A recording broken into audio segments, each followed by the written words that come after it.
প্রথমেই বলবো যে মানুষ মারা গেছে বা এটা আসলে তার জন্য আমি সবসময় দোয়া চাইবো যে আল্লাহ পাক সৃষ্টিকর্তা যেন অবশ্যই তাকে ভিসি রিসিভ করে। তো উনি তো স্ট্যাবলিশড একজন মানুষ ছিলেন, উনি লাইফে অনেক কিছু দেখেছেন, বিয়ে করেছেন, সংসার হয়েছে, বাচ্চা হয়েছে। তো ওনার দায়িত্ব বা দায়বদ্ধতার আনন্দ বা সবকিছু কিন্তু উনি একটা সময় পার করে দিয়েছেন। কিন্তু ওনার যে ছোট বাচ্চাটা আছে সে তো পৃথিবীর আলো বাতাস আগুন পানি মানুষ ভালো মন্দ দেখেনি। যখন সে ডিপ্রাইভ হয়েছে সে নিজেকে বেঁচে চলে গেছে, কিন্তু যে মানুষকে ঠকালো তাকে তো আসলে সে ঠকে গেল। এবার ইকরার নির্মম দুর্ঘটনা পর প্রকাশ্যে মুখ খুলেছেন অপু বিশ্বাস। তিনি একটি অনুষ্ঠানে বলেন, ইকরা যেটা করেছে সেটা অন্যায়। আলভি যদি তাকে ধোঁকা দেয় তাহলে যে নিজেকে শেষ করে দিতে হবে বিষয়টি কিন্তু এমনও নয়। ইকরা নিজেকে শেষ করে তো বেঁচে গেছে, কিন্তু তার সন্তানের এখন কি হবে? এই ইকরা প্রসঙ্গে অপু বিশ্বাস আসলে বলতে চায় যে শাকিব খান যে চিত্রনায়িকা বুবলিকে বিয়ে করল, কই আমি তো শেষ হইনি। আমি আমার সন্তানের মুখের দিকে তাকিয়ে এখনও বেঁচে আছি আর থাকব, কারণ সন্তান জন্ম দিয়েছি আমি। আমাকে আমার জীবনের সাথে লড়াই করতে হবে, সন্তানের জন্য হলেও। এমন কথা অপু বিশ্বাসের মুখে শুনে সেখানকার সাংবাদিকরা তো অবাক। অপু মনে করেন ইকরা নিজেকে শেষ করে ঠিক করেনি। শুধু কি তাই, এই ঢালিউড কুইন অপু বিশ্বাস ইকরার একমাত্র সন্তান রিজিকের প্রসঙ্গে বলেন, রিজিক এখনও ছোট শিশু, সে এই পৃথিবীর আলো এখনও ভালোভাবে দেখেনি।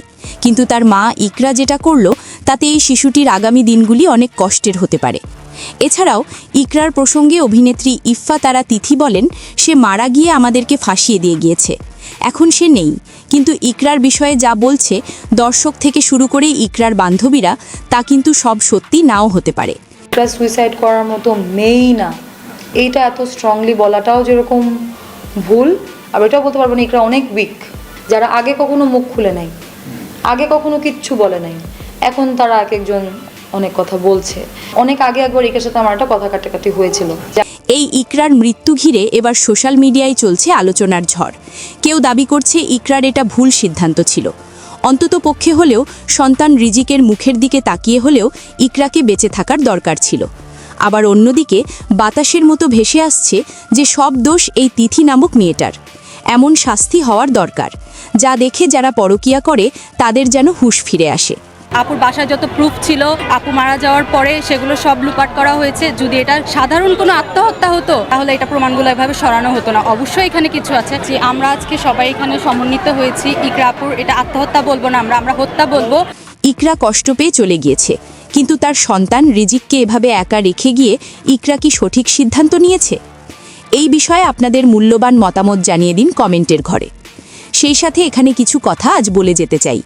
ইকরার মতো মেয়ে এই রিজিক নামক সন্তানকে জন্ম দিয়েছে, সে সন্তানের সব সময় পাশে থেকেছে।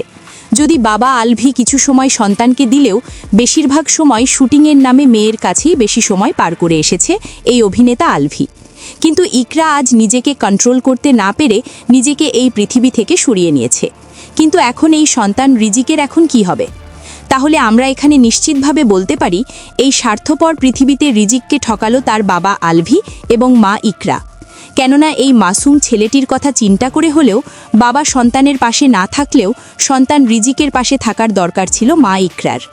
বাবা মা দুজনে যদি পাগলামি করে তাহলে এই রিজিকের মতো ফুটফুটে সন্তানকে কেন এই পৃথিবীর আলো দেখালেন? যদি আলোই দেখালেন তার জন্য হলেও বাবা মা যে কোনো একজন স্যাক্রিফাইস করলে রিজিকের জন্য, আজ রিজিকের ভবিষ্যৎ নষ্ট হতো না।